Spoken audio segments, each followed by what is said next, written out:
Boa tarde a todos e todas que participam desse movimento Divórcio com Respeito.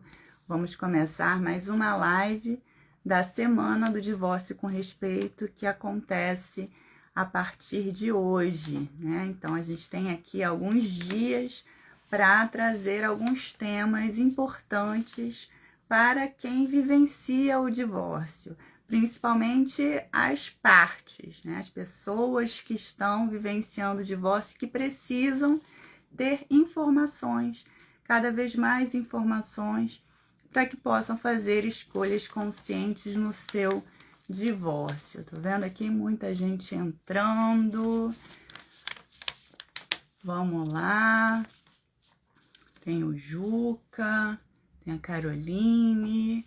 E a gente tem agora essa live sobre o tema que é muitas vezes pensado no divórcio, que é a importância da participação societária dentro do contexto de divórcio. Se um dos cônjuges, ou a gente está falando aqui de divórcio, mas também se aplica a quem está dissolvendo a união estável, né? Então, uma das pessoas que vive, ou ambas, tem uma empresa, e isso tem alguma relevância no divórcio? Essa é uma dúvida bastante comum. Eu me chamo Rose Meirelles, eu sou advogada, atuo como advogada de divórcios há mais de 10 anos. Também estou na vida acadêmica, sou professora associada da UERJ, aqui no Rio de Janeiro. Leciono direito de família, então essa é uma área do direito que me dedico bastante, e sou uma das coordenadoras desse movimento que é o Divórcio com Respeito, né? E é um movimento justamente por isso, porque o divórcio ele não é um ponto final, ele é uma fase da vida que muitas pessoas precisam passar, nem sempre vem com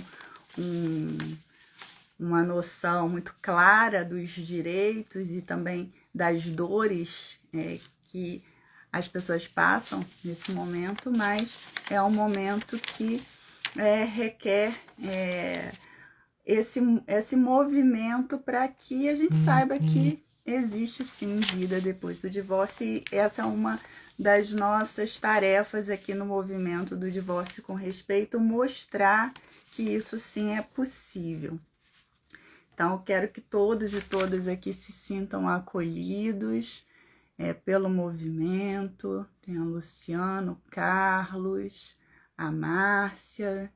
Eu tô vendo que tem aqui muitos colegas advogados e advogadas. Também é um movimento que fala com o olhar do respeito, que é um caminho para a gente seguir na advocacia. Então, espero que seja bastante útil para todos que estiverem aqui nessa live.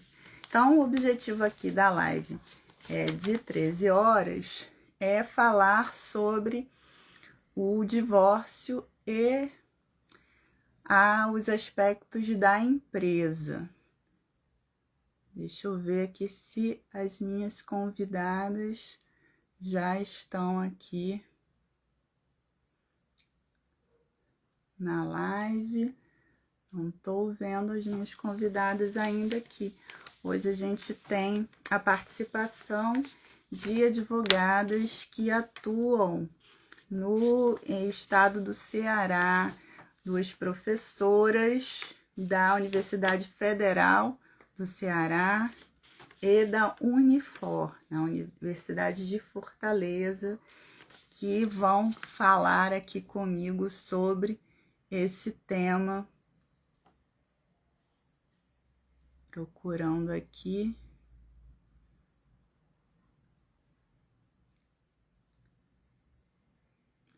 Para encontrar as minhas convidadas, que ainda não estão aqui aparecendo para mim.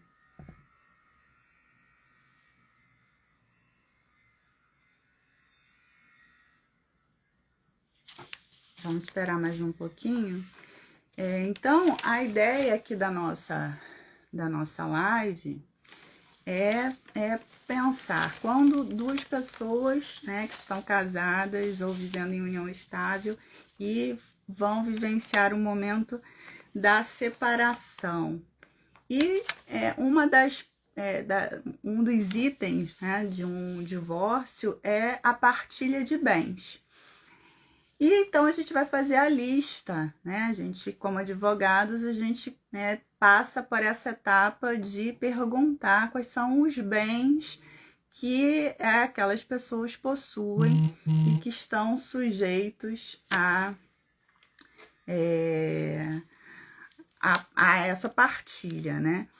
E uma das dúvidas é a cota da empresa, né? A participação societária da empresa, né? Então, elas vão... Deixa eu ver aqui, gente, que eu tô tentando localizar nossas convidadas para a live.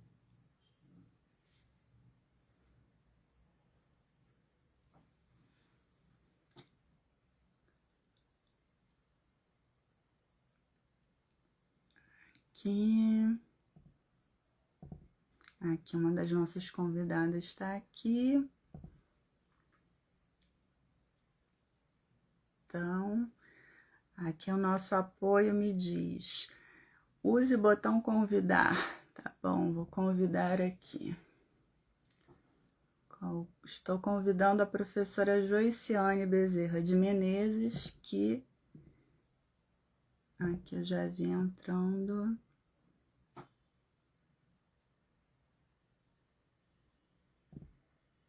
Vou buscar a outra convidada. Então, ainda não vi, mas vou testar aqui, professora Winnie. Ainda não entrou.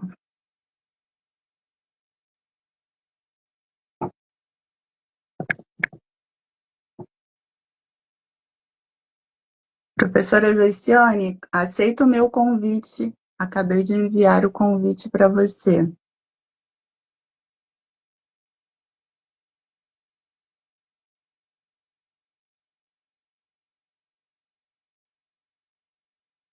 Aguarda um minuto aí, pessoal.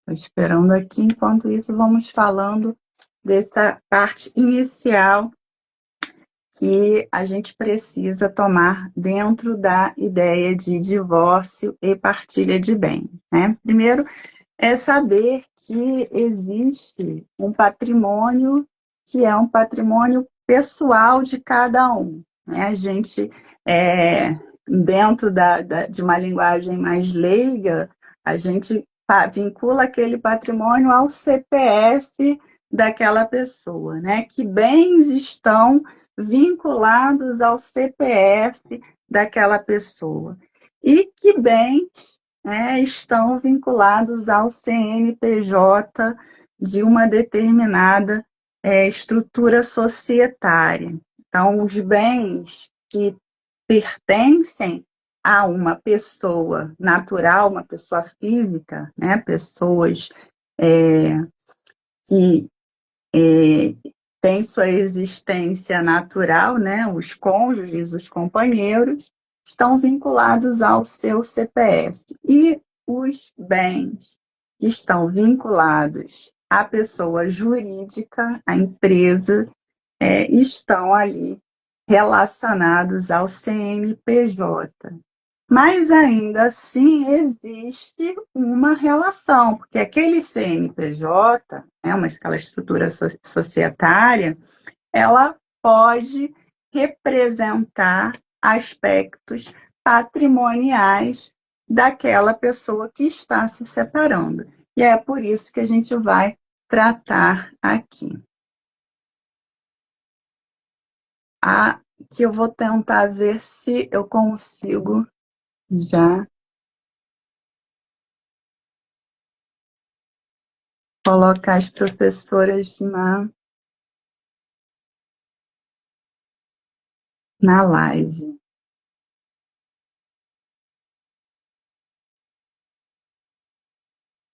Ainda não estou vendo aqui as professoras na live. Devem estar com algum problema de comunicação que vamos seguindo. Coloca aí para mim quem está participando da live que é advogado ou advogada.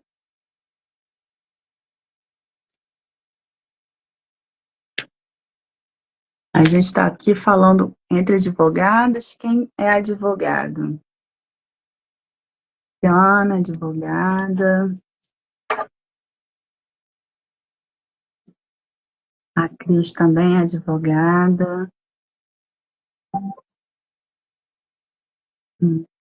Aqui a professora mandou uma mensagem dizendo que aconteceu algum problema aqui, tá a caminho. Mas não tem problema, a gente vai seguindo aqui. Cláudia, a Val é advogada, que é a nossa coordenadora aqui do movimento também. Jennifer, não falou ainda.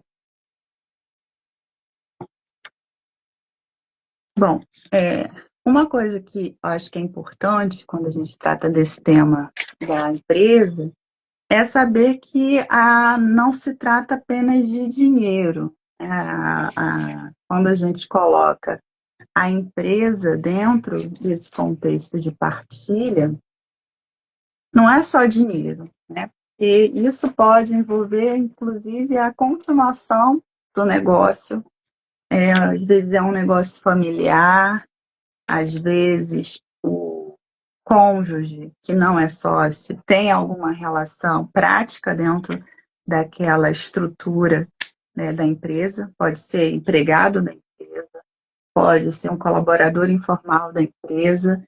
Então, existem várias nuances que, dependendo do caso, aquele impacto da empresa vai existir não apenas no que diz respeito ao dinheiro e a parte patrimonial do divórcio em si, né? Pode ser que exista uma outra questão e, às vezes, é a escuta do advogado, né?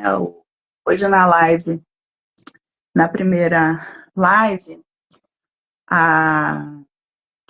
foi falado exatamente sobre isso. Quando o cliente entra no nosso escritório, a primeira coisa que a gente faz como advogado é a escuta, né? Esse processo de escuta, o que vai envolver não só a listagem dos bens, mas muitas vezes qual é a função daqueles bens dentro daquele contexto familiar. Aqui a professora Winnie entrou. Aqui, vou aqui tentar colocar ela aqui dentro. Aqui. Noemi, nossa técnica aqui, nossa ajudante, a professora Winnie, ela não está aparecendo aqui como para eu convidá-la. Ela não está conseguindo entrar aqui. Não sei se tem como ajudá-la.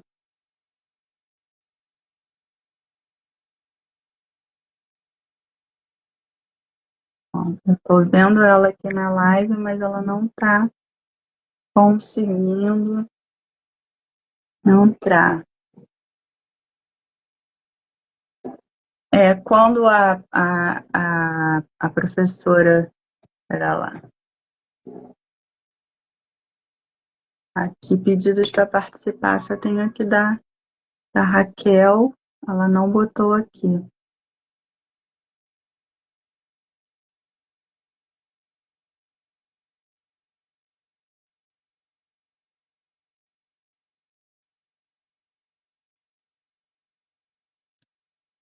Aqui, ela vai entrar pelo celular, estava no computador. Deve ser por isso.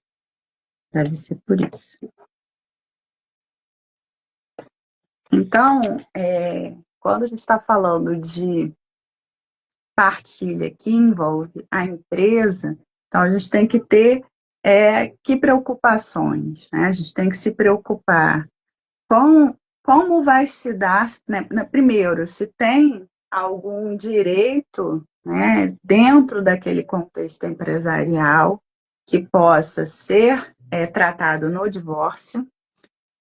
A gente tem que pensar também na continuidade da empresa, né? Porque muitas vezes isso é real, muitas vezes um divórcio que não trabalhe esse aspecto da continuidade pode acabar o próprio com a própria atividade, né, daquela sociedade. E isso vai ter um reflexo muito grande, né, porque não é só naquele cônjuge que era o sócio da empresa, é também na própria atividade que vai espelhar na família, nos colaboradores, nas famílias dos colaboradores. Então, tem um efeito aí de furacão se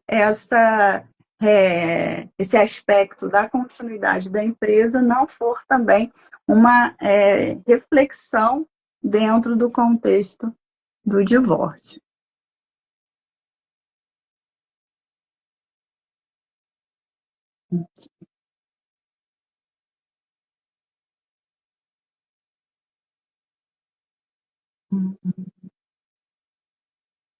Consegui aqui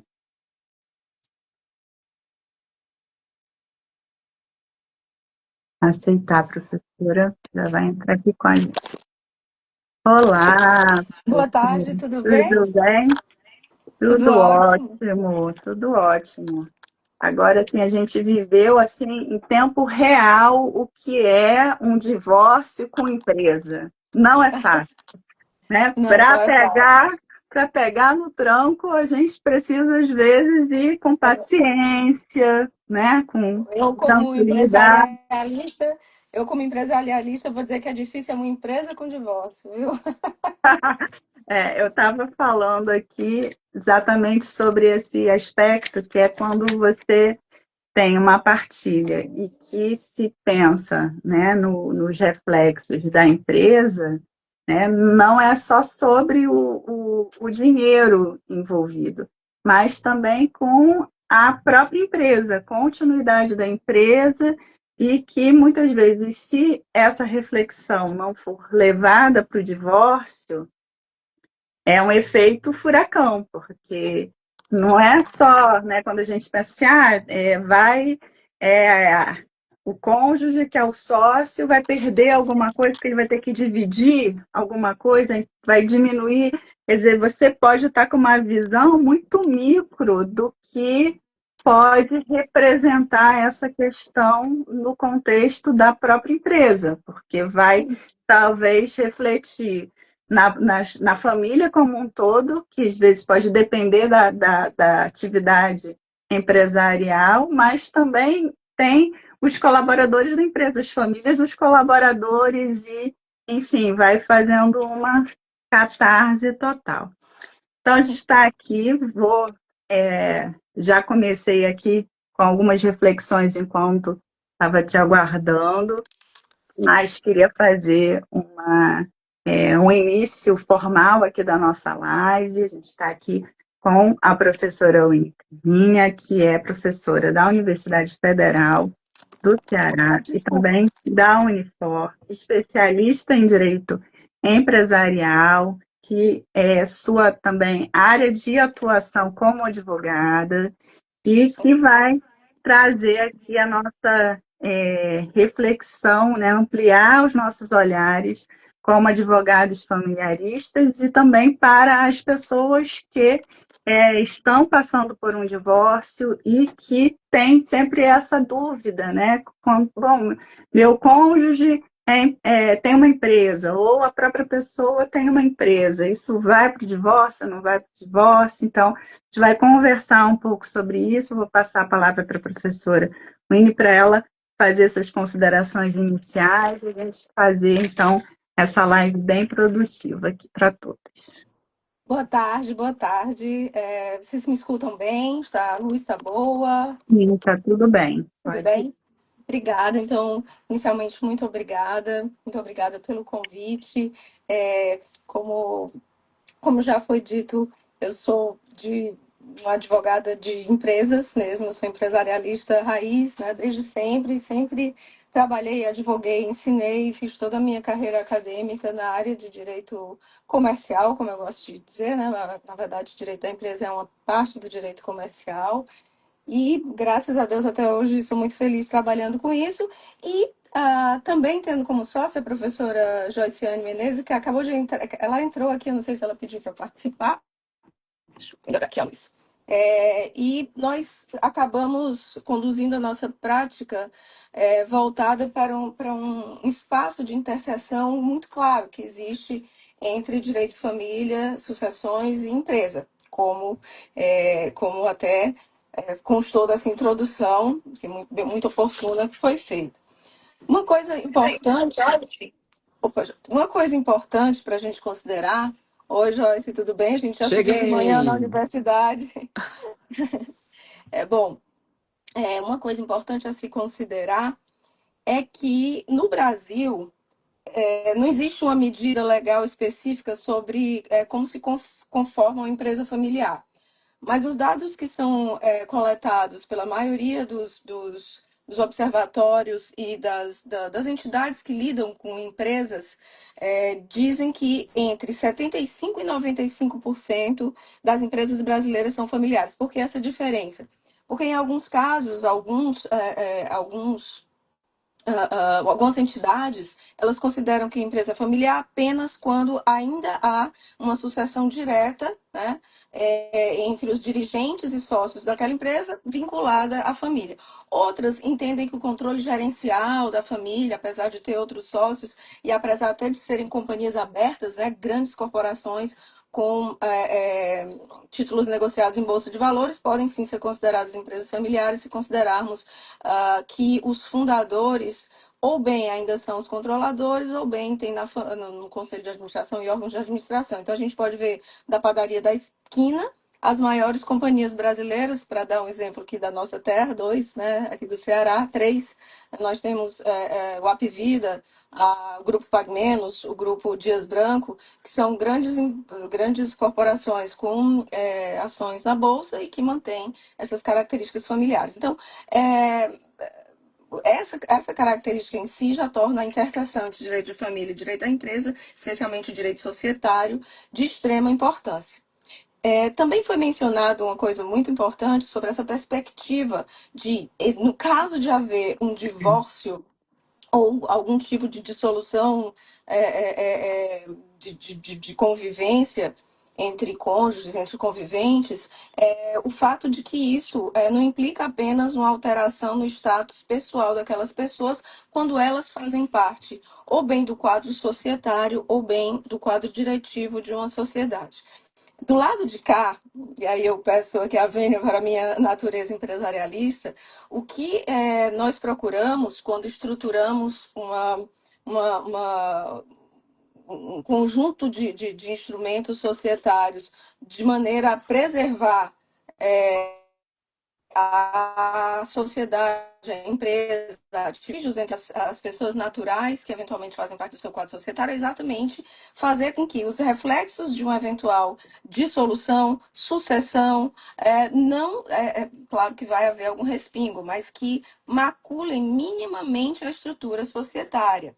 Porque doutrinariamente se diz que a empresa é um fenômeno poliédrico, é um feixe de contratos, é uma estrutura robusta, mas ao mesmo tempo frágil. E a quebra desses liames, desses contratos, acaba por trazer ah, uma fragilidade às relações, né? Ninguém, desde as coisas que pareçam mais óbvias, como por exemplo, se houver briga entre sócios, as matérias que são relevantes não vão ser deliberadas de maneira racional, porque eu estou com tanta raiva daquela pessoa que eu não quero conversa com ela. Claro, eu com 30 anos de experiência em direito societário já vi sócios querendo se matar, querendo matar o outro, de tudo que você possa imaginar. Mas não só isso, né? Uma sociedade. Desculpa, gente, eu tô em casa e a minha cachorrinha tá fazendo barulho. Avisem se o som estiver ruim, tá? Aqui é pet friendly. Ah, ótimo, porque aqui só o que eu tenho é pet. Bom, então, como eu dizia, essa litigiosidade em quadros societários, por muitas vezes não oriundas da atividade empresária em si, mas de um eventual conflito entre cônjuges, ex-cônjuges, outros arranjos familiares e até filiais, causa desconfiança no mercado. Então, por vezes, você perde acesso à linha de crédito. Ninguém quer emprestar para uma empresa, nenhum banco ou nenhuma estrutura de mercado, fundo de investimento, se está todo mundo brigando e eu não sei exatamente se esse contrato vai ser assinado e ele vai ser respeitado, porque é comum, inclusive, que isso aconteça. Então, o ideal, do ponto de vista do direito empresarial, é que se isole ao máximo possível as estruturas familiares, ou, desculpa, os arranjos familiares, se isole dos arranjos societários e especialmente dos arranjos negociais. Eu sofro muito aqui com a minha querida sócia, porque se por vezes eu gostaria de criar uma estrutura segura para que haja uma continuidade daquela empresa, ainda que os sócios briguem, ainda que todo mundo se divorcie, que os pais briguem com os filhos, eu sei que nós temos uma limitação muito relevante nessa área de direito de família, direito das associações, que é muito dirigista no nosso país. Então, eu tenho uma liberdade muito limitada para criar, então é por isso que eu preciso de um advogado, de uma advogada que seja especialista nisso. Já aconteceu de eu desenhar uma estrutura que eu achei genial, linda e maravilhosa, e a Joyce dizer, pois é, mas não dá, porque não dá para excluir essa pessoa por motivo de X, Y, Z. Ao mesmo tempo, ela já tentou fazer determinados arranjos em sucessões que eu disse, olha, mas aqui o direito societário não permite, apesar de que o direito societário ele é bem mais flexível e, graças a Deus, permite a gente ter muito mais criatividade com os arranjos do que o direito de família, mas nesse contexto que eu iniciei a minha fala, falando que a grande maioria das nossas empresas são familiares, menos as maiores, fica quase impossível se atuar sem haver um diálogo entre as duas áreas. Gente, falo demais, né? Eu falo pelos cotovelos, mas estou aqui à disposição para debater. A Joyce vai completar, não sei. Obrigada, querida. Vou apresentar aqui, já apresentei antes, tá? Mas agora é ao vivo e a cores, a professora Joiciane Bezerra de Menezes, que também é professora da Universidade Federal do Ceará e da Unifor, e é nossa especialista familiarista aqui, que vai fazer esse bate-bola entre o direito de empresa ou direito comercial, e como a professora Winnie falou que prefere, né? E o direito de família nesse aspecto do divórcio. Acho que eu E vou para aqui. gente aqui está falando também para pessoas que estão passando pelo divórcio, que podem não saber de detalhes que para o advogado seja, né, algo mais raso. A Luciane caiu quando eu ia fazer a pergunta para ela sobre a questão do regime de bens do casamento, né? Então, quando a gente recebe o cliente para tratar desse assunto, a gente pergunta dos bens e também, né, tem que saber qual é o regime de bens para saber se tem influência ou não naquela situação de rompimento, né? A gente tem vários tipos de regime de bens. O regime de bens, que é o legal, que é o regime de bens que as pessoas que não fazem pacto antinupcial, grande maioria das pessoas ainda, é o regime da comunhão parcial de bens. Mas é muito comum, né? Às vezes até a pessoa que já casou e vai casar de novo, né, já vai dizendo assim: olha, eu sou empresária, então a gente tem que casar no regime da separação de bens. Então, essa é uma afirmativa verdadeira, professora Winnie. É o regime da separação de bens. É o regime que blinda melhor a empresa dos eventuais conflitos decorrentes de um divórcio, de uma dissolução de união estável. Bom, blindar é uma palavra que eu não gosto de usar, porque na verdade não existe. Mas existem alguns aspectos a serem considerados. O primeiro diz respeito a quem é o empresário. Porque nós temos configurações diversas com relação aos problemas ligados, às questões jurídicas ligadas aos divórcios versus relações societárias. Existem casos em que os cônjuges são sócios, né, entre si, e que apenas um detém controle gerencial.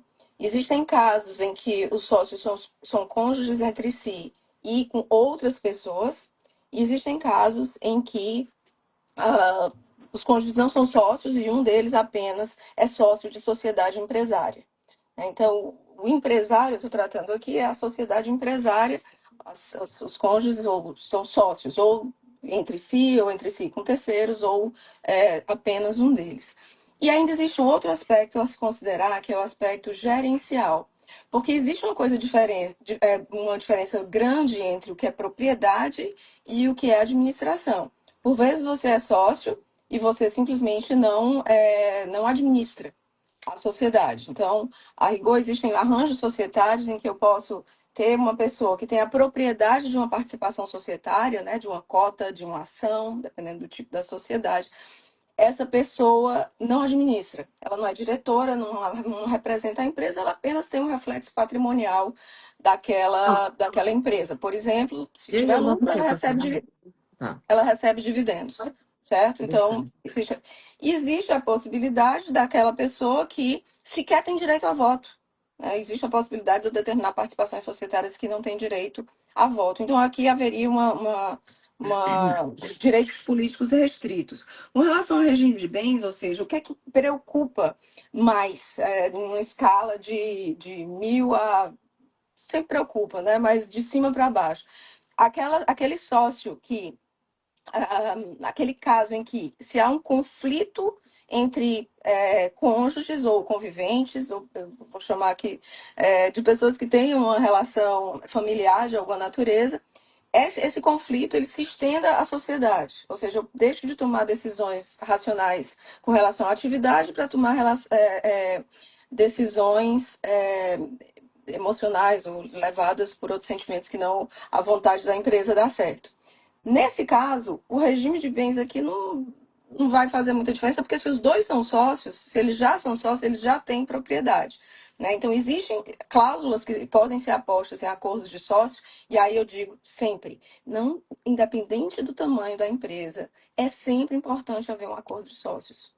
E o acordo de sócios, gente, não é aquele que vai para a junta comercial, né? Não é o estatuto nem o contrato social. É um pacto parasocial que determina, por exemplo, se a gente se divorciar, a gente é sócio, cláusulas de solução de impasse, como que a gente chama shotgun, que é uma tipo que nós fazemos um leilão. Eu pago tanto pelas suas e você paga tanto pelas minhas, até que um saia, porque raramente isso funciona. Então, nesse caso, não é tão E eu relevante. Mas queria no caso em que interromper agora, professora, para dizer o seguinte, que esse tipo de pacto, ele pode ser feito a qualquer momento, certo, sim, professora? sim, a Então, qualquer assim, momento. se, por exemplo, alguém está nos escutando aqui, né, um advogado, ou uma pessoa que tem essa situação societária e que queira se prevenir ou prevenir o seu cliente, pode levar essa informação, que eu acho que é muito importante que Deve. sim, a prevenção, ela acaba tendo um resultado muito melhor para todos os envolvidos, né? Na verdade, é o único possível, porque ninguém faz acordo de sócio brigando.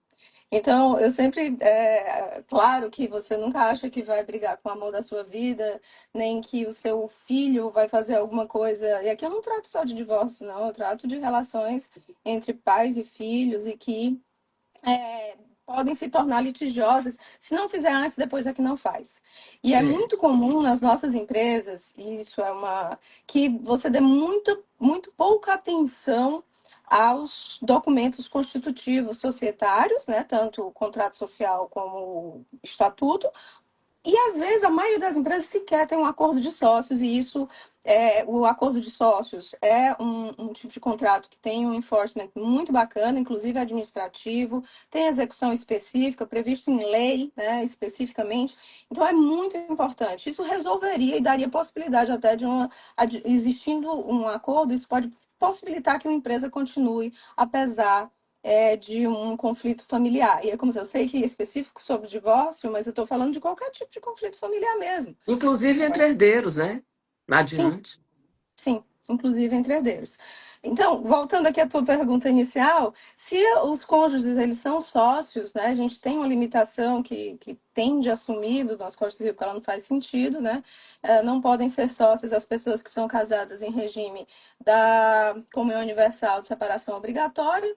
Isso é uma bobagem, mas é o que nós temos hoje, exceto se for sociedade anônima. Sociedade anônima é permitida. Não está isso escrito na lei, mas é entendimento de todas as juntas comerciais, mas a rigor os cônjuges podem ser sócios. Né? Então, agora, quando um dos cônjuges apenas é sócio, aí sim, o regime de separação, ah, o regime de separação, sim, pode ajudar a definir, um bom deslinde desses conflitos. O problema é que, novamente, a maioria das famílias, quando nos procuram, já há o casamento. E ninguém é muito difícil eu convencer alguém a mudar de regime. Uhum. Vocês sabem disso melhor do que eu. Apesar da gente colocar em alguns acordos de sócios aquelas cláusulas sobre obrigatoriedade de adoção desse ou daquele regime, a gente sabe que essas cláusulas elas não são. Olha, me desculpe usar essa Válidas, palavra. né? Enforço. Eu não vou conseguir com que isso seja. Ai, gente, por que Mas que não eu são não coercitivas, né? Não é são isso, coercitivas. obrigada. Eu estava com essa palavra enforcement na cabeça. Então, o ideal sempre é que as coisas Uhum. sejam definidas quando não há conflito, Uhum. mas, claro, nós com nossa cabeça treinada para pensar sobre o pior conflito possível. Uhum. Ele disse, ele nunca vai Uhum. fazer isso. A gente diz assim, aham, tá bom, vai. Eu tive Acredito. uma cliente recente que estava muito chateada com essa proposta do noivo de fazer o casamento na separação de bens. E aí ele explicava para ela que os dois já tinham se separado antes, né? Mas ele dizia para ela que ele tinha passado por situações um pouco delicadas porque ele foi casado antes e passou por um divórcio e não tinha feito o pacto para eleger o regime da separação de bens.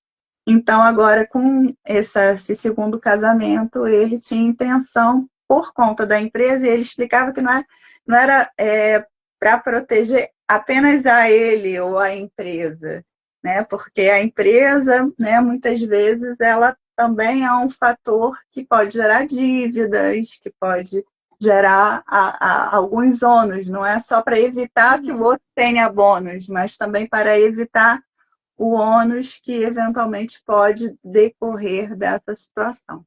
É A isso aí. professora Joiciane, agora nos fale o Estabilizada seguinte. aqui, mais ou menos, né? Porque É, estabilidade plena não existe antes da morte. Então, isso, por isso que a gente tem esse cuidado mesmo de dizer que não se pode blindar patrimônio, que não se pode evitar 100% conflito, mas a gente trabalha articulando essas áreas para minimizar a possibilidade de conflito, né? exato. Mas o que as pessoas, né, a maioria das vezes, entram no nosso escritório e querem saber se ela tem direito. Eu sou casada em comunhão parcial de bens. E o meu cônjuge é empresário. O que eu tenho direito? Eu tenho qual é o direito que eu tenho sobre essa empresa? E tem diferença se essa empresa é uma é uma MEI, se é uma sociedade limitada, né? Se o tipo societário também vai ser relevante nesse contexto? O que vocês podem explicar para O quem que está a, ouvindo? o que a gente demarca nesse regime que você indicou é a data do casamento válido. A partir dali, os bens adquiridos onerosamente, inclusive se forem cotas societárias ou ações de sociedade anônima, entram no cômputo do patrimônio comum do casal. Né? Agora, é importante considerar dois princípios. Um princípio da affectio societatis, de um lado, e o princípio e o outro, o direito à ameação do cônjuge ou do companheiro. Não é que o cônjuge que está se separando daquele que é sócio terá direito a cotas da sociedade, se tornará, portanto, um sócio. Ele tem direito a computar na ameação o equivalente patrimonial daquelas cotas, né? Em se tratando, por exemplo, de uma sociedade empresária ou mesmo de uma sociedade simples, uma sociedade de advogados, por exemplo, né? É importante também, com relação ao regime societário, só que você perguntou se fazia diferença. Existe uma diferença entre os regimes das sociedades anônimas e das sociedades limitadas, que em conjunto representam mais de 99% das sociedades constituídas no Brasil pelo último mapa de empresas. Que a sociedade limitada ela é uma sociedade contratual. Então, há um contrato. Para alguém ingressar na sociedade, eu tenho que alterar um contrato social e os demais sócios, a depender por maioria ou por unanimidade, têm que assinar também aquele contrato. Então, é mais difícil o ingresso em uma limitada. Claro, claro que não há. Se você não tiver um ato constitutivo que discorra sobre isso, em um acordo de sócios, que deixe muito claro, por exemplo, que aquele cônjuge pode até ter direito a aspectos patrimoniais da cota, mas não aspectos políticos, porque o grande problema é que uma vez que você tem a titularidade das cotas, você adquire direitos políticos, você vai votar numa assembleia, você vai decidir os rumos da empresa. Então, isso é muito grave. Para as limitadas, isso é um pouco mais difícil, porque você precisa de uma alteração contratual para efetivamente fazer com que isso ocorra. Na sociedade anônima, você não tem necessidade de alteração do estatuto. Então, por exemplo, vou dar dois exemplos bem extremos. Se você, por exemplo, é casada e tem ações da Petrobras, certo? São ações de uma companhia aberta, que são valores mobiliários, inclusive fungíveis, que estão em custódia fungível, e o fato dessas ações transitarem de um para outro titular não vai fazer exatamente, a não ser que você seja o governo brasileiro, não vai fazer diferença nas deliberações da Petrobras, é um aspecto meramente patrimonial, apesar de sim você ter direito ao voto. Uma sociedade anônima, ainda que seja anônima, mas que ela seja de controle concentrado, ela seja pequena, ou que pelo menos o divórcio seja entre pessoas que têm controle ou uma participação relevante, ainda que seja uma anônima, que não vai ter alteração estatutária, isso pode sim causar um desequilíbrio político na sociedade. Né? E aqui a gente está pensando em Petrobras, mas não, eu estou falando de qualquer sociedade limitada ou anônima que corre o risco de ter interferência de alguém que não deveria estar ali, tá? Como a Joyce diz, princípio que a pessoa tem direito à ameação, mas a ameação não necessariamente indica que você vai A ingressar inclusão na politicamente. sociedade, como Exatamente, nem sócio. gerencialmente, como eu tinha falado antes, né? Agora eu tenho a maioria, eu vou votar em mim mesma, eu vou ser diretora. Em tese, isso é possível. Isso seria um caos. Agora, uma coisa que aqui no escritório a gente muitas vezes recebe e tem que esclarecer muito detalhadamente os variados caminhos que se pode percorrer. É bom, o casamento acabou, meu marido, minha esposa saíram de casa e estamos em conflito sobre vários aspectos, inclusive a partilha. A sociedade empresária foi correndo, seguindo o caminho dela. Mas qual é o marco, né, temporal para avaliar o universo patrimonial que compunha os bens comuns do casal, né? Então, isso aí é uma questão delicada. Até quando eu participava, né, como meeira ou como meeiro desse universo, né? Nós entendemos que é o momento da separação de fato, que demarca ali o fim, né, daquela comunhão, né? O regime de bens vai ser aplicado naquele momento. E muitas vezes a ação segue com vários conflitos, incidentes, outros processos. Às vezes o casal está numa rota de colisão que já tem 30, 40 processos ali, de natureza sob apreciação da vara de família, da vara civil, da vara empresarial. E agora, qual é o momento em que eu vou avaliar quanto de fato vale essas cotas? Aqui passou alguém que acho que Val fez essa pergunta. Como vamos fazer a chamada valuation? Né? Nós entendemos que o marco é o da separação de fato, e essa coisa vai ficando difícil se o tempo passar. Nós pegamos um casal aqui que estava em litígio há 10 anos. E aí a discussão era como calcular o que essa meeira, que essa mulher teria a título de meação. Mas considerando o universo daquela sociedade naquele momento em que eles se separaram de fato. Não vai ser da data do divórcio, porque o casal já está seguindo seu próprio rumo, já pode até estar vivendo a união estável. Como as decisões de divórcio, elas são muitas vezes dadas no primeiro momento do processo com um julgamento parcial de mérito, eles podem estar divorciados e casados novamente. Né? Então é necessário fazer, a depender do tamanho da empresa, uma valuation com empresa especializada, né? E só para complementar, eu não consigo ver aqui quem foi que fez essa pergunta, mas essa pergunta de Ou trilhão de dólares, porque você vê que o nosso judiciário ele é inclusive um tanto quanto pendular com relação a esses métodos de avaliação. E aqui eu estou falando de métodos propriamente ditos: valor patrimonial, valor contábil, valor histórico, fluxo de caixa descontado, múltiplo de EBITDA. E aí você pode ir para as técnicas mais sofisticadas de avaliação, que eu garanto para vocês. Se você tiver 10 avaliadores, você vai ter 10 valores. Então, isso é um problema não só na dissolução parcial societária, que advém de divórcio, mas briga de sócios, que eu sempre falo que briga de sócios normalmente é mais animada do que briga de marido e mulher, porque é Sucessões grave também, mesmo. né? É uma E pergunta. Aquele pacto parasocial que você mencionou também poderia escolher qual o método de avaliação, né? ele deve, poderia. ele deve escolher. Poderia, não só Agora, poderia, como deve. agora E aí eu curioso, né, vou, Win? só um minutinho, Joyce, Hum. que eu até vou pedir desculpas, porque eu vou ter que retirar daqui a pouquinho, que eu estou aqui também em deslocamento. Mas foi decidido há pouco tempo no STJ sobre a não aplicabilidade de um método que era o mais aplicado no Brasil, que é o fluxo de caixa descontado. Isso reacendeu um negócio que já estava mais ou menos pacífico, e quando acharam que estava tudo muito calmo, tocaram fogo de novo. Então, como a Joyce falou, o modelo de avaliação ele vai depender muito do tipo societário, porque em alguns casos, como indústria, por exemplo, você tem a parte de patrimônio tangível muito forte. Mas, por exemplo, startups e empresas de tecnologia, você não tem como, você não tem quase nenhum ativo que seja tangível, você vai ter os intangíveis.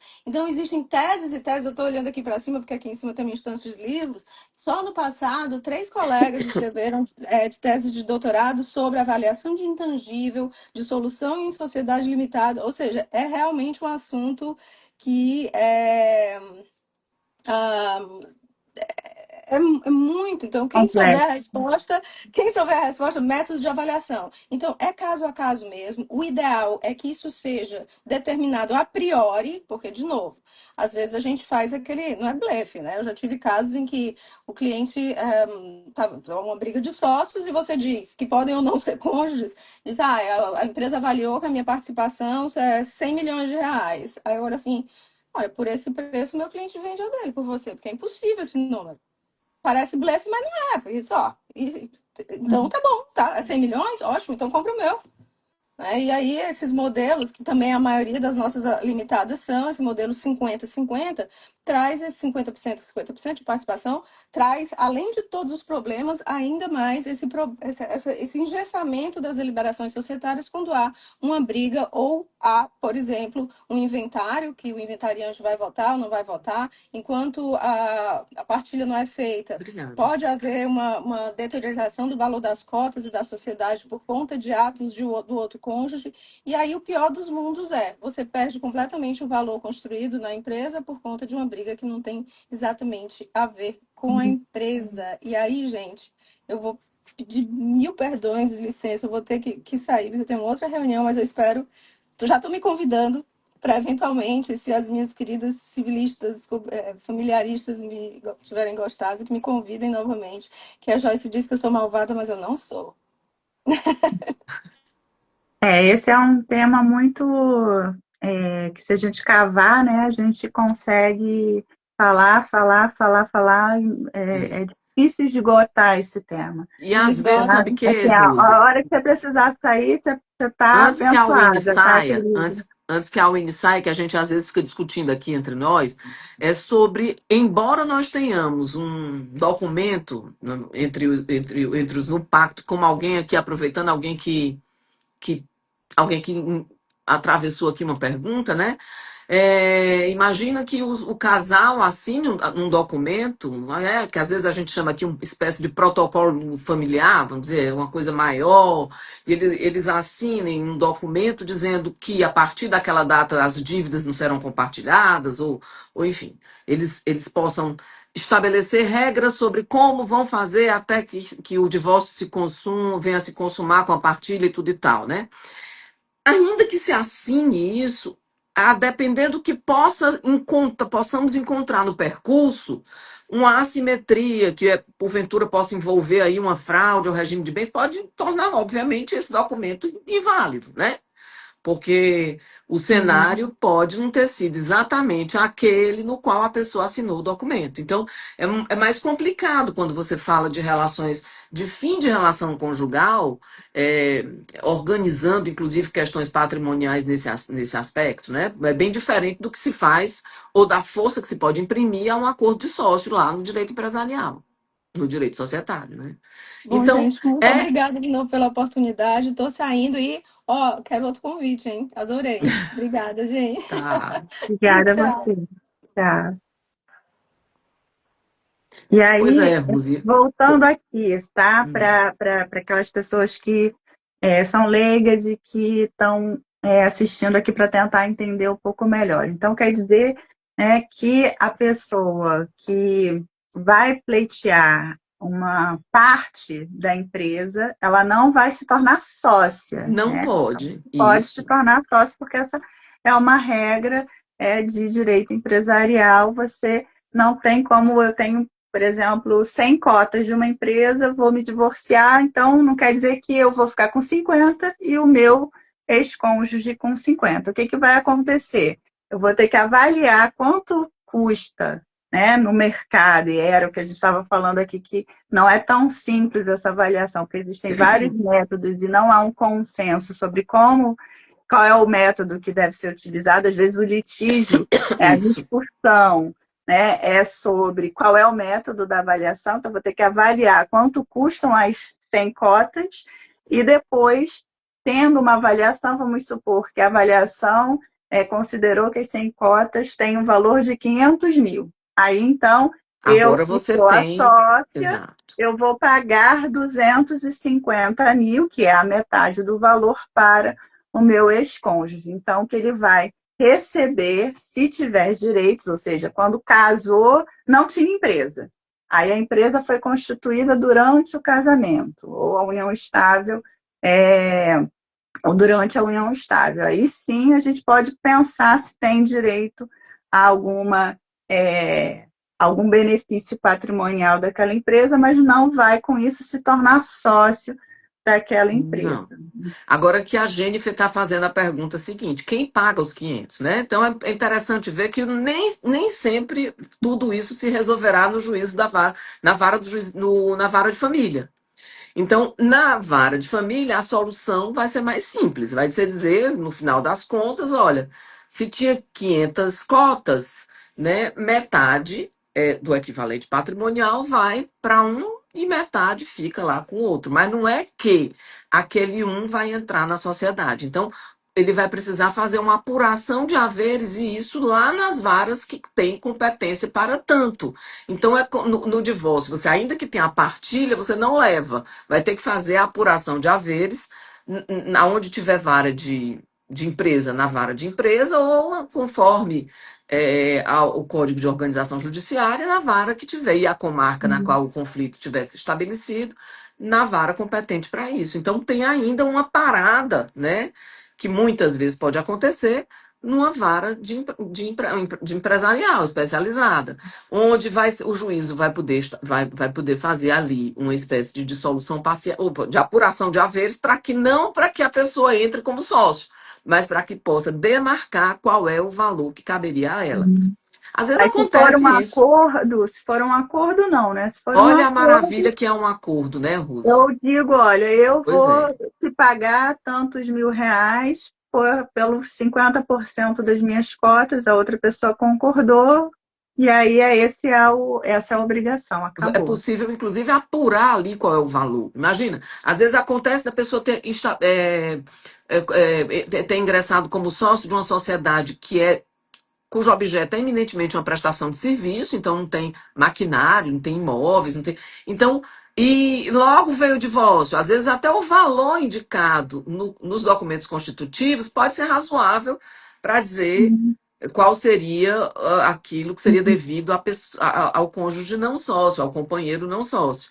Então, poderia ser uma forma mais simples, porque quem vai pagar a valuation? Quem pede, e não é barato. Se for uma empresa Uhum. mais, né, uma empresa maior, mais complexa, Uhum. vai ser mais cara ainda isso aí. Vai ser aquele Uhum. que pedir que vai pagar. Então, o acordo é uma alternativa inteligente. Eu sei que nem sempre é possível, muitas vezes tem muitos fatores que impulsionam o litígio, mas o acordo deve ser sempre pensado pela pressão do tempo, porque o tempo pode envolver o esvaziamento, às vezes, do seu direito, né? Sim. E também É, são os riscos, né, também, né? é, O custo não é só de manter esse litígio para poder discutir isso, mas também é o o custo custo emocional também, né? emocional, o custo de você não necessariamente ter uma certeza sobre aquele direito. Então, tem um risco de você até ter esse custo e não ter o Exatamente. retorno financeiro. A gente está falando do patrimônio, né? Então, a gente tem que raciocinar com base no É, custo que eu vou ter e no custo-benefício. retorno que eu vou ter com É. esse custo. Porque se você. O primeiro ponto, uma demanda que se estende no tempo, muitas vezes vai justificando novas demandas e vai ampliando, portanto, o custo. No campo do direito empresarial, isso pode ter dois efeitos: prejudicar a própria empresa, dificultar até mesmo a identificação do que você teria por direito. Isso também, claro, que nesse custo isso pode justificar aí a possibilidade de fraude, né? Às vezes, se você tem indícios de que o patrimônio do seu cônjuge, da sua companheira, é significativo no âmbito de uma determinada sociedade empresária, então vale a pena você tomar, inclusive, medidas cautelares mais duras para resguardar o que você teria acesso ali a título de meação. Mas, como Uhum. você adiantou, sempre aferindo, né, contabilizando, calculando com base nesse binômio de custo e de benefício. E outra coisa, professora Feliciane, que aparece muito é a dúvida sobre o lucro, né? Então, por exemplo, eu não vou ter direito a cotas, de uma sociedade que foi aberta antes do casamento ou Isso. antes da união estável. Mas durante o casamento, durante a união estável, aquela sociedade, ela foi tendo lucros, ela foi constituindo, né, patrimônio. Então, esse lucro da sociedade, esse capital que aumentou, bens que foram aportados naquela sociedade, esses ativos, eles também podem ser objeto de partilha? Podem, mas não, nem sempre serão, sabe? Rose, eu estava até tentando aqui abrir para identificar.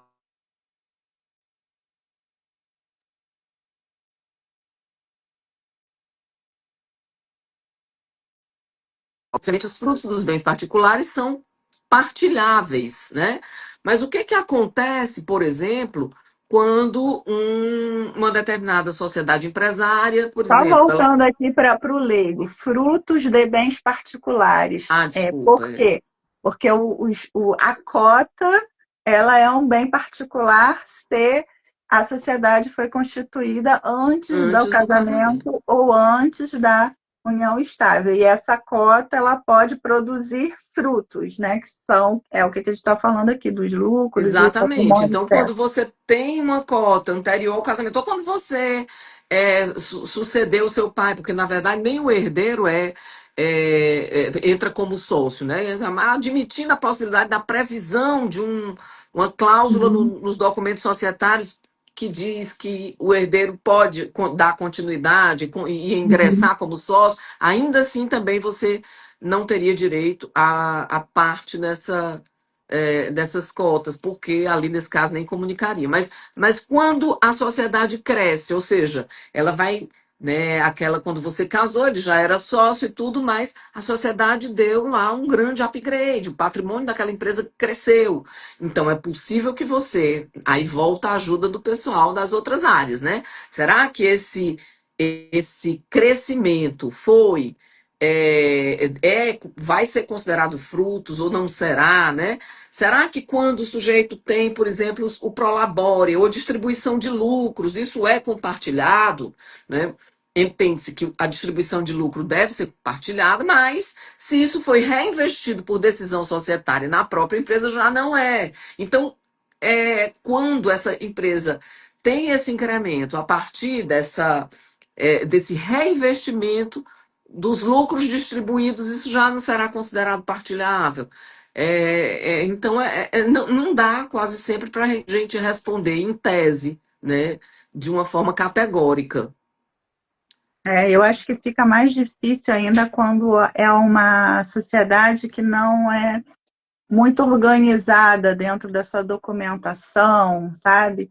Não tem o prolabore, a pessoa, né, do sócio vai lá e pega, numa sociedade, às vezes, que tem o pai, que tem 99% das cotas, e um dos filhos é 1%, mas ele mexe tudo ali, ele usa o dinheiro da empresa para pagar suas contas, ou seja, faz toda essa mistura, né, do que é do CPF, do que é do CNPJ, né? E às vezes coloca bens ali dentro que seriam do seu CPF, mas coloca ali no na sociedade. Então, eu penso que essa desorganização societária acaba muitas vezes até atrapalhando, né, E mais, sabe, Rose, eu acrescentaria um outro fator.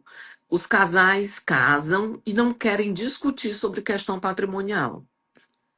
Jovens, ou pessoas que já estão na sua segunda conjugalidade vão casar, às vezes querem optar por um regime ou outro, mas não querem contrariar o companheiro, a companheira, a esposa, a consorte, né, o consorte. Mas é importante falar sobre questão patrimonial, porque já seria um campo a menos, um eventual de um campo de conflito a menos. Uhum, E tanto conversar a partir da escolha do regime de bens. Você não necessariamente precisa escolher entre regime da separação de bens, comunhão parcial ou comunhão universal, ou mesmo esse regime esquisito que ninguém quis, que é o da participação final dos aquestos.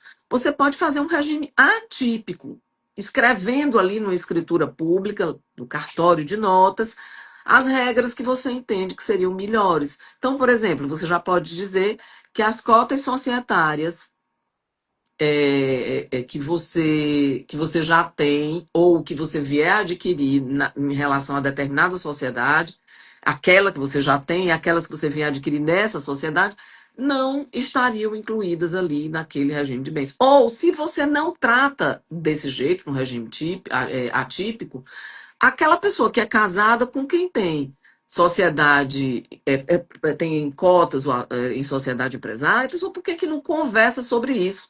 Para que um e outro tenha consciência do que são os bens que integram esses compõem essa mancomunhão, né? Porque como é que eu estou desenvolvendo essa parceria que hoje em dia não necessariamente é para sempre? O divórcio é um direito potestativo, então você casa e o divórcio é uma realidade iminente. Então, é necessário que se eu escolhi o regime da comunhão parcial, que eu saiba o que a minha O que esposa isso tem, o que o significa, meu né? marido tem. E conversar Uhum. sobre isso sem tabu. Sim, é uma questão de maturidade, né? E uma educação jurídica que seria importante que fosse desenvolvida como cultura, né? A Pois gente é, tem falado muito de educação patrimonial para poder também, e acho que até faz parte, né, quando a gente fala de regime de bens dentro de uma educação patrimonial, quem vai casar quer casa, mas tem também uma série de consequências jurídicas que às vezes as pessoas não têm é. conhecimento, né? Outro E dia, outro dia a gente estava conversando aqui com um casal, naquele, como você disse no começo da live, né? A gente vai receber as informações que eles têm para passar e oferecer as primeiras orientações. Então, um determinado casal que chegou aqui não queria fazer valer aquele regime que regia o casamento deles. Eles tinham casado pelo regime da comunhão parcial, mas num determinado momento em que não deu certo, nesse caso foi o marido. Ele disse: Eu não acho justo que ela tenha metade do que eu comprei com o meu trabalho. Então, o uhum, momento de você identificar o que é justo ou o que é injusto é o momento em que vai casar.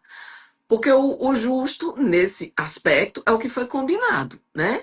E não. E uma vez que aquele regime de bens é combinado, a influência desse regime é sobre todo o período em que o casamento estiver vigente, até o divórcio, né? Até a separação de fato, pelo menos, para que se uhum, possa é, exigir a comunhão dos bens adquiridos e, inclusive, das dívidas também.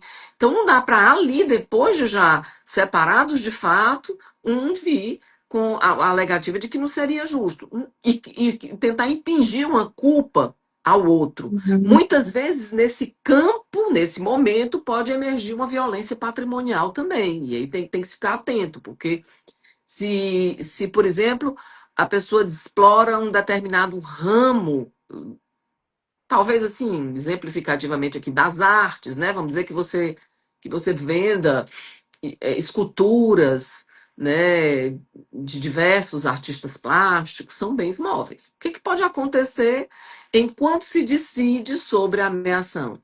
É possível que aconteça uma evasão patrimonial e que o outro cônjuge não tenha nem como preservar seu interesse. E também pensando outra coisa, sabe, Rose? Esse regime da comunhão parcial, a pessoa tem direito real, né? E como é que a gente decodifica aqui? Ou seja, eu sou meera a partir já na constância do casamento, eu já sou dona com uhum. você daquele patrimônio, dono com você daquele patrimônio na constância do casamento. Não é à toa que é uma sociedade conjugal que se estabelece, né, a partir do Isso. casamento. Assim, sim, tem um significado de trazer, né, a palavra sociedade ali com regras que até são claras, mas que a gente percebe é que as pessoas não têm interesse, muitas vezes, em conhecer essas regras, ficam num conhecimento muito raso e aí, no momento de divórcio, traz, né, aquele conflito e, assim, já ouvi também algumas vezes de pessoas falando que não achava justo o que era o Ela tinha previsto combinado. legalmente para uma situação de comunhão parcial. E por quê? Né? Não é justo. Né? Não concorda com aquela previsão legal, mas não se informou, né, necessariamente daquele tema antes do casamento. E eu sempre falo, sabe, que o casamento ele não é como brincar de casinha. A gente tem É, que levar a sério um ato da vida que, ainda que não seja definitivo, né, não é apenas até que a morte separe, a gente até quer que seja com a morte, né, é. porque ninguém Mas casa pode também acontecer o querendo se infortúnio, separar, né? mas ninguém é obrigado a continuar casado se o casamento não está trazendo aquele benefício, aquela felicidade para, né, as duas pessoas, para uma delas, enfim, temos direito também à separação. E saber o que vai acontecer na frente não significa um mau agouro para Algo, o seu casamento, né? Às vezes a gente compara com o próprio testamento. Vai fazer um testamento, não quer dizer que a pessoa vai morrer no dia Está se seguinte, organizando, né? né? Está se organizando, vai fazer um pacto, ou conversar, ou entender as questões patrimoniais do casamento, não significa que vai acontecer o divórcio.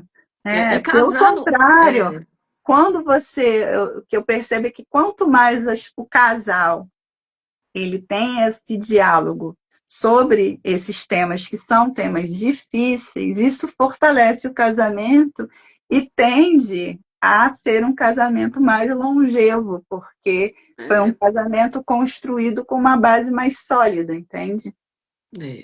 porque tem um mito, né? Existe assim talvez assim, eu acho que não é nem mito, eu acho que é uma falácia mesmo, de que quem é, escolhe a separação de bens porque não confia no outro, ou não gosta o suficiente para compartilhar a Uhum. vida, ou tudo, acha que o outro vai se aproveitar.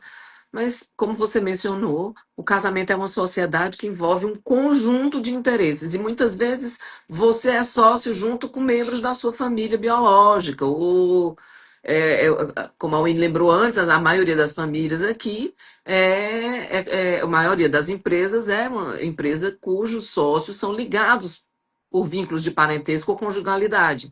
Então, como uma forma até de você organizar o interesse do seu cônjuge, mas também organizar o seu casamento em atenção ao que você combinou com os outros sócios.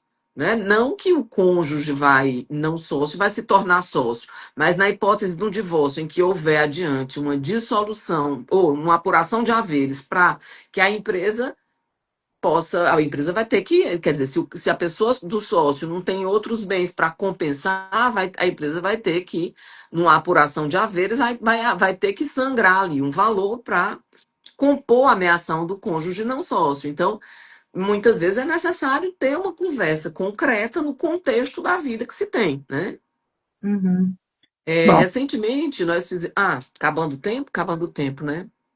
estamos acabando aqui o nosso tempo, mas quer complementar, pode falar. Na verdade, era uma empresa também constituída por parentes que vinha já de uma estrutura planejada pelo patriarca falecido, né? Então, quando precisaram fazer a reestruturação daquela empresa, foi necessário um documento para tornar a coisa um pouco mais segura, assinado pelos cônjuges dos sócios, né, dizendo que aquelas cotas tinham sido adquiridas com recursos que não compunham uma ameação, ou seja, elas se subrogavam como bem particular porque tinham vindo de doação por parte dos pais, né? Então, Uhum. e porque é uma realidade que a gente precisa observar e tentar, a partir do que existe, organizar a documentação quando a pessoa não foi maduro o suficiente ou atento o suficiente para estruturar a sociedade. Aqui eu também falo, a sociedade conjugal, no contexto de vida que se tem. Certo. Isso mesmo. Então, a gente já está terminando aqui pelo nosso tempo, né? Queria agradecer novamente às professoras que dedicaram aqui um pouco da sua pesquisa para nos ajudar aqui na compreensão, né, da empresa dentro desse contexto de divórcio.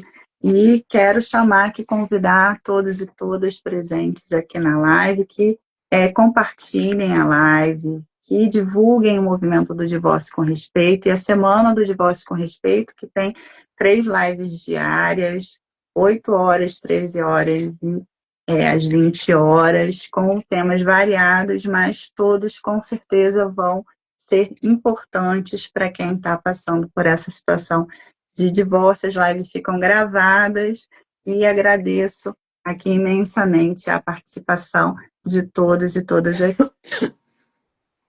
Muito obrigada, Rose. Um abraço a todas e todos. Um abraço, querida. Tchau, tchau.